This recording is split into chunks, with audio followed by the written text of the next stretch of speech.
Hai, kenalin nama aku Dina Kalista dari jurusan Sistem Informasi. Di sini aku akan ngajarin caranya ngotak-atik komputer. Nah, di sini aku mulai dari ngubah IP sama ngubah workgroup name. Caranya itu di control panel, kita klik control panel. Kemudian untuk ngubah workgroup name, kita klik System and Security. Kemudian kita klik System. Nah, ini di Advanced System Setting kita klik. Nah, ini di computer name juga kita klik. Nah, untuk mengubah group name-nya, klik change. Klik change. Nah, misalnya aku mau mengubah Dina Kalista seperti itu. Kita klik OK. Kita tunggu untuk prosesnya. Nah, ini work group Dina Kalista udah selesai. Kita udah mengubah. Nah, sebelumnya itu kita harus nge-restart dulu untuk mengubah perubahannya. Nah, tapi kita restartnya nanti aja. Kemudian kita untuk ganti IP-nya, kita masuk ke control panel. Kemudian kita klik network and internet. Kemudian kita klik network and sharing center. Nah, kita klik change adapter setting. Nah, misalnya aku mau ganti LAN nih. Caranya klik kanan. Kemudian klik properties.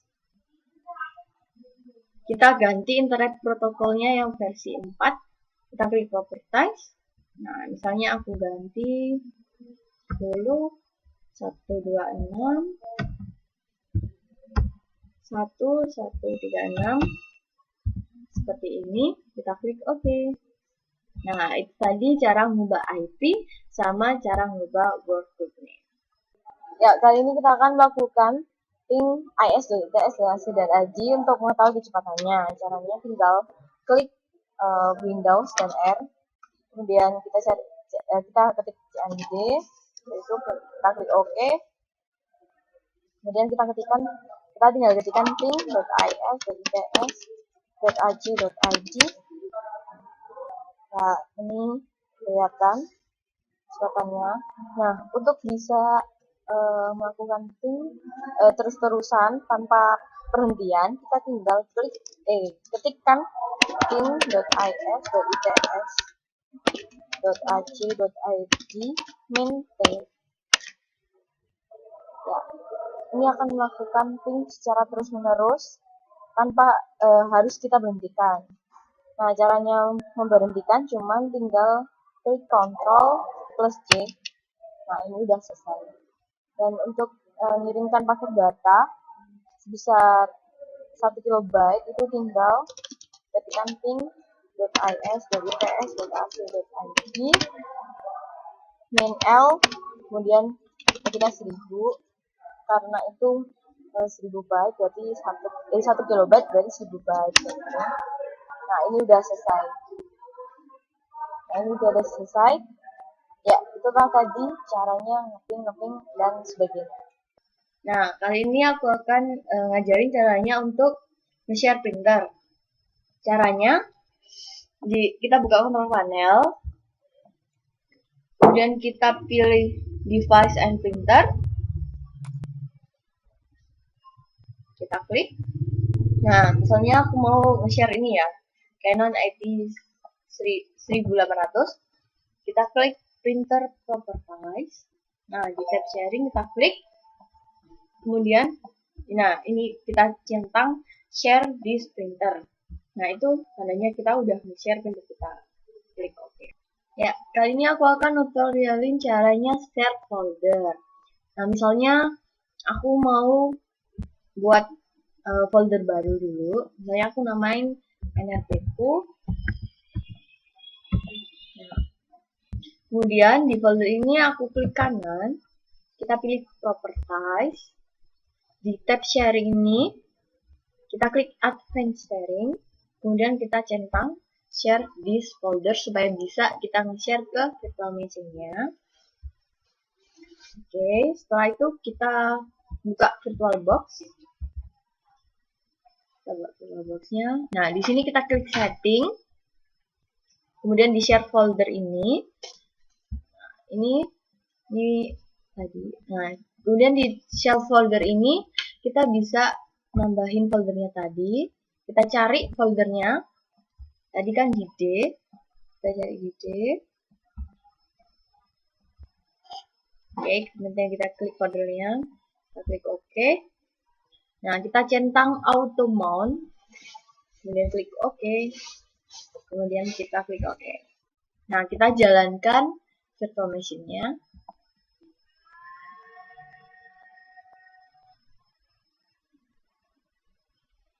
Kita pilih Windows 7.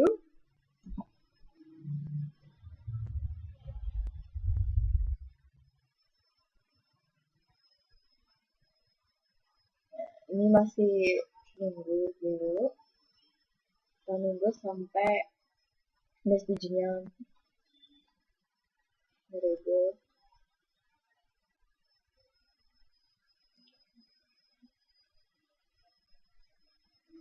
Nah, untuk bisa foldernya itu kebaca di virtual machine-nya, itu kita perlu nambahin alat pendukung.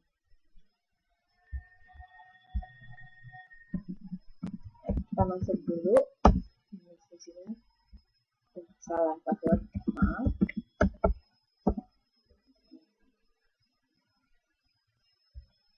Nah, caranya kita klik device kalau misalnya butuh install alat pendukungnya.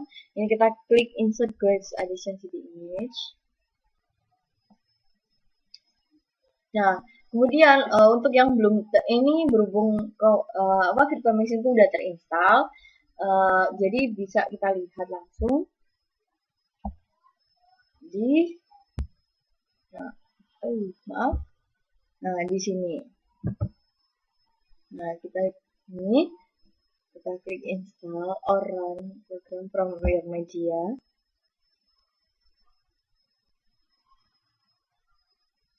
Ya, kayak gini installnya. Kita klik next. Next.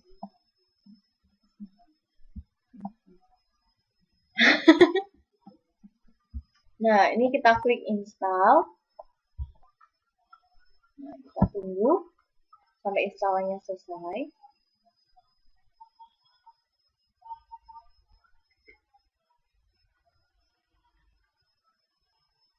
Lama, kita tunggu dulu.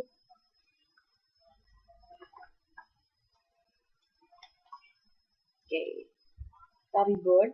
Kita butuh reboot dulu. Oke, reboot dulu ya. Setelah kita nge-reboot tadi, kita masukin passwordnya, password untuk bisa mengakses user. Kita tunggu. Nah, untuk bisa membuktikan share foldernya berhasil, itu di network itunya ada, maaf, salah kok control panel. Kita my computer. Nah, di network location-nya udah ada ini share foldernya. Ya, itulah tadi caranya untuk share folder. Mematikan firewall. Caranya kita klik control panel. Di System and Security ini, kita klik Windows Firewall. Kemudian kita klik Turn Windows Firewall. Nah, kita matiin semuanya. Nah, tadi cara matiin firewall. Nah, yang kedua ini enable semua remote dari firewall. Caranya kita klik sama kayak control panel tadi. Nah, terus kita klik System and Security. Nah, di Windows Firewall ini ada Allow a Program. Itu kita klik. Nah, kita cari remote. Nah, ini kita cari remote ini. Kemudian kita klik Change Setting. Nah, ini Allow another program. Maaf. Ini kita klik, kita centang.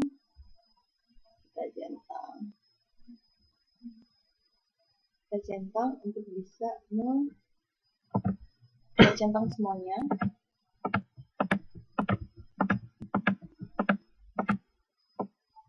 Sampai dari routing dan remote access. kemudian kita klik OK. Nah, itu tadi caranya untuk enable remote dari firewall. Nah, kali ini aku akan tutorialin caranya mensuperhidden-kan folder user. Nah, aku pakai CMD kali ini. Kita klik Windows dan maaf, kita klik sebagai administrator. Command prompt, kita klik kanan, kemudian kita klik Run as Administrator. Nah, kemudian di sini kita tinggal ketikkan @s plus h ini untuk menghidden filenya. Kemudian kita pilih C users seperti ini. Nah, ini udah ke-hidden. Kita buktikan apakah udah ke-hidden atau belum. Di C. Nah,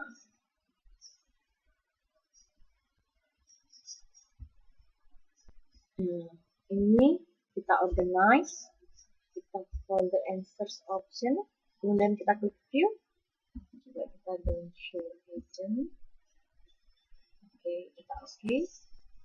Nah, ini dia usernya nggak ada, benar-benar nggak ada di sini ya, nggak ada di C, di local disk C nggak ada user.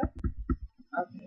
Nah, sekarang kita mengunsuperhidden-nya lagi, kita tinggal ketikkan @main s c user seperti ini. Nah, maka akan tampil lagi. Kita lihat.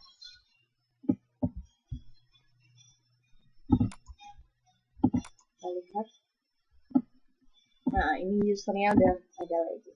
Ya, itulah tadi caranya mensuperhidden dan unsuperhidden-nya. Hai, ini aku sekarang mau nyeting proxy di virtual machine supaya virtual machine-nya bisa kehubung ke internetnya ITS. Caranya ini kita pastikan PC kita connect ke internetnya ITS. Udah, setelah itu kita buka virtual machine-nya. Nah, di setting ini kita harus settingnya. Nah, klik setting. Kemudian di network ini kita klik network.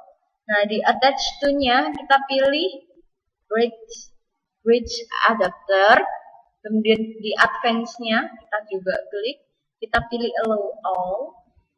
Oke, kemudian kita klik OK.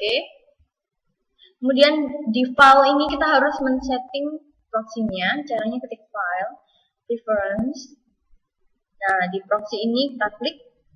Kemudian kita centang enable proxy. Kita isikan proxy.its.ac.id gunanya supaya bisa mengakses internet ITS pastinya.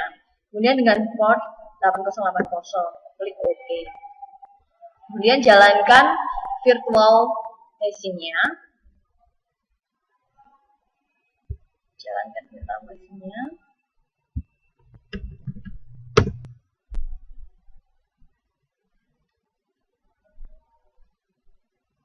Nah, kita buka Internet Explorer-nya.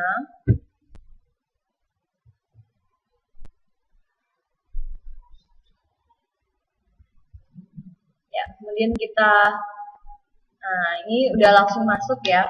Kita isiin email ITS yang kita punya.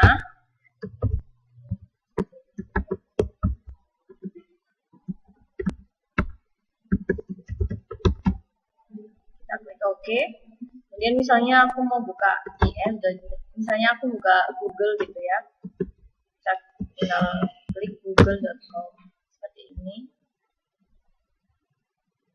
Dan nah, ini Google-nya udah kebuka. Ya, itulah tadi caranya untuk men-setting proxy di virtual machine. Ya, selamat malam semuanya. Kali ini aku akan menjelaskan mengenai remote assistant. Nah, remote assistant itu program yang mana kita itu dapat meminta bantuan dari user lain dengan cara ngizinin PC orang lain itu untuk terkoneksi ke PC kita. Nah, misalnya di sini aku pakai virtual machine ya. Kita itu perlu untuk men-settingnya. Kita masuk ke control panel. Kemudian sistem, ada yang namanya allow remote access. Kita klik. Nah, kita pastikan kalau ini udah kecentang supaya bisa ngizinin yang lainnya masuk, mengontrol laptop kita. Terus kita klik OK. Kemudian buka remote asistennya. Kita buka Windows Remote Assistant. Setelah itu kita klik invite someone. Kita klik save this invitation. Kita save. Nah, ini tuh password untuk menginvite temen supaya bisa ngontrol ke laptop kita. Tahu passwordnya, saatnya kita masuk ke PC yang lain. Di sini aku menggunakan host PC ya. Nah, kita buka tadi, setelah dikirim, kita buka. Nah, kemudian kita masukkan password yang tadi, kayak gini, kita klik OK. Kemudian pada pada virtual machine akan muncul konfirmasi untuk dia mengizinkan mengontrol atau enggak. Bukti bahwa host PC udah bisa terhubung sama virtual machine ini. Your helper can now see your desktop. Okay. Kemudian kita buka remote desktopnya. Nah, di sini komputer ini diisikan IP-nya. Jadi antara network yang satu dan network yang lainnya itu harus terhubung sama network yang sama. Nah, itu kita bisa ngeceknya di CMD. Kemudian kita masukkan IP-nya. Misalnya kayak gini. Ini harus sama ya IP-nya. Terus kemudian di option ini kita buka. Nah, username ini adalah username-nya laptop yang mau kita kontrol. Misalnya kita masukin Pramedia kayak gitu. Pramedia. Nah, ketika kita klik connect, maka langsung kita bisa mengikuti step selanjutnya. Tinggal yes kayak gitu. Kesamaannya remote desktop sama remote assistant itu gunanya sama-sama untuk supaya dua laptop itu terkoneksi. Itu persamaannya antara remote desktop dan remote assistant. Nah, kali ini aku akan jelasin network profile. Nah, network profile kita buka di control panel. Kemudian di network internet. Kemudian kita klik network and sharing center. Nah, di public network ini kita klik. Kemudian ini kan ada 3, ada home network, ada work network, sama public network. Nah, di home network ini kita gunainnya di rumah. Itu untuk supaya itu untuk mengetahui PC orang lain yang ada pada jaringan, tapi PC kita ini nggak bisa terdeteksi sama orang lain. Nah, kita buka di home network ini, kita bisa ganti. Nah, di home network ini kita bisa ganti change the password. Misalnya kita klik ini, kalau misalnya kita mau ganti, kita klik change aja, kayak gitu. Terus ini juga bisa leave the home group. Itu tujuannya untuk meninggalkan home groupnya. Terus ini change advanced sharing itu untuk mengatur sharing file seperti public folder sharing, file and printer sharing, media streaming dan lainnya. Kayak gini, tinggal di turn off atau turn on atau turn off kayak gitu. Terus sekarang aku jelasin yang work network. Nah, di work network ini itu biasanya dipakai di perusahaan. Fungsinya itu untuk bisa mengetahui komputer yang ada pada jaringan. Nah, komputer lainnya itu juga bisa diizinkan untuk melihat komputer kita. Nah, work network itu biasanya gunanya untuk men-sharing file-file yang ada di perusahaan supaya lebih gampang. Nah, kita klik, kita lihat apa yang bisa kita rubah. Nah, ini kita bisa sharing file lewat sini. Kayak gitu. Itu work network. Nah, selanjutnya saya akan jelasin public network. Public network itu jaringan yang biasanya tuh digunakan di ruang publik. Misalnya kayak kampus, terus coffee shop, kayak gitu, airport kayak gitu. Ini juga ada ya contohnya. Nah, di jaringan ini tuh komputer kita itu bakalan terlihat gitu loh. Terus di jaringan ini home group tidak dapat digunakan dan network discovery turn off. Misalnya kita lihat kayak gini, itu kita bisa ganti-ganti.